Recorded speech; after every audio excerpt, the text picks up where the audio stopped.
Slow your scroll? Elon Musk said over the weekend that Twitter will limit, at least temporarily, the number of posts you can read. He claims it's an effort to address extreme levels of data scraping. So verified accounts limited to 10,000 posts per day, unverified accounts 1,000 per day. Now, this was revealed after thousands of users complained that they were unable or had trouble accessing the site. Many reported getting messages that they had exceeded their rate limit. So what is behind this latest turmoil for the company? CNN's senior media analyst Sarah Fisher joins us. She's also senior media reporter at Axios. And Sarah, what gives? What now with him? There's always something, Audie, right? It never is a dull day in Elon Musk land.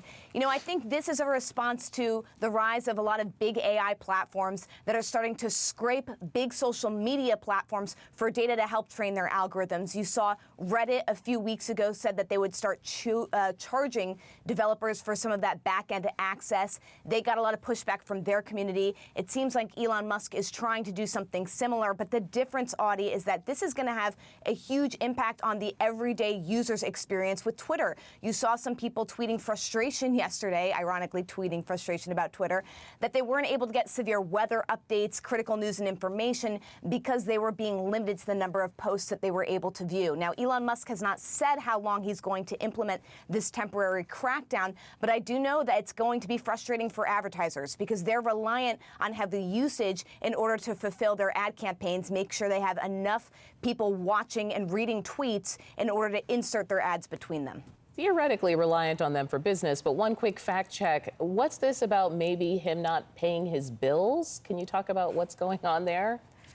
There have been so many reports, whether it's been some of its B2B vendors or its licensing or its leases, if you will, that Twitter has struggled to pay its bills.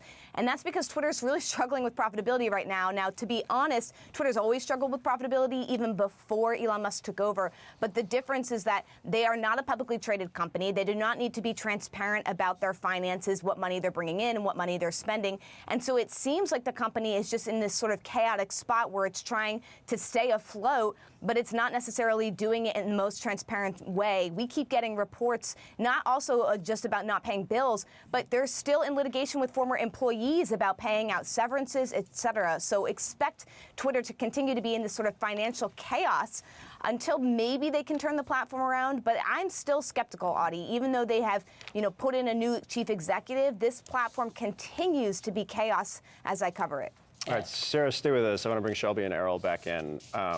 You're so jealous that you didn't write the Slow Your Scroll, Ryan, aren't Slow you? Your Scroll. That's podcast-worthy type copy right there. Errol, I think why I love listening to Sarah talk about this is because I'm fascinated by the business story, less on the myopic, like navel-gazing people being angry about their tweets not being available and all that type of stuff. But from a business perspective, they bring in Linda Yaccarino, a big-time executive that's supposed to juice up their advertising. Elon Musk is Elon Musk. How does this end? Well, it's not going to be pretty. At this point, the estimate is that under Elon Musk, the company has lost 2/3 of its value. He paid $44 billion for it. It's worth something like $15 billion And that's not good, right?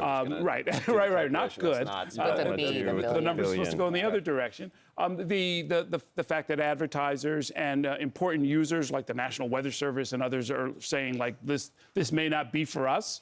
The algorithm it still sort of promotes and favors, kind of anger and division and outrage, making it a much less pleasant user experience for everybody who's left on it.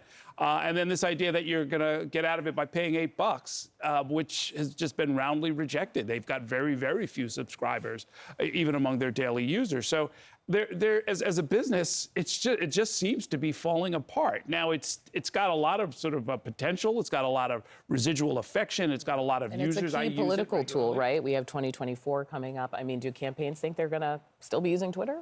Yeah, I think the big thing is if it was just this change, it would be a huge change. But given how much Elon Musk has already changed the platform, like I know personally, I feel like the platform is a little bit less reliable now in terms of me finding verified news that has been fact-checked and is legitimate.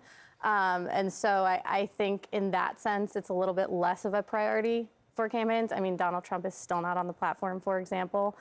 I do think pre-Elon Musk, he would have more of a reason to join it. Hey, Sarah, with the time we have left, I mean, from a business perspective, from a Linda Yaccarino perspective, when you talk to both people inside the company but also analysts outside, is there a pathway that exists here to kind of get them out of this just constant state of tumult and seeming collapse, followed by resuscitation, followed by some new strategy that I can't figure out?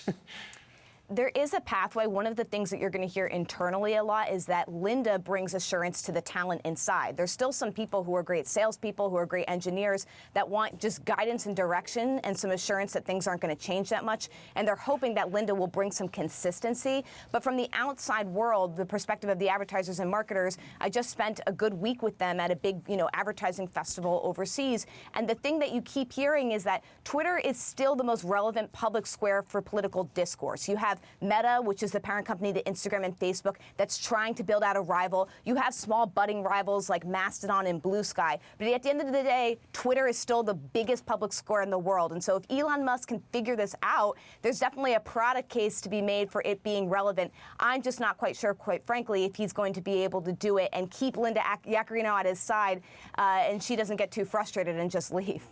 Yeah, it's fascinating to watch it all play out. Sarah, thanks as always for the great reporting.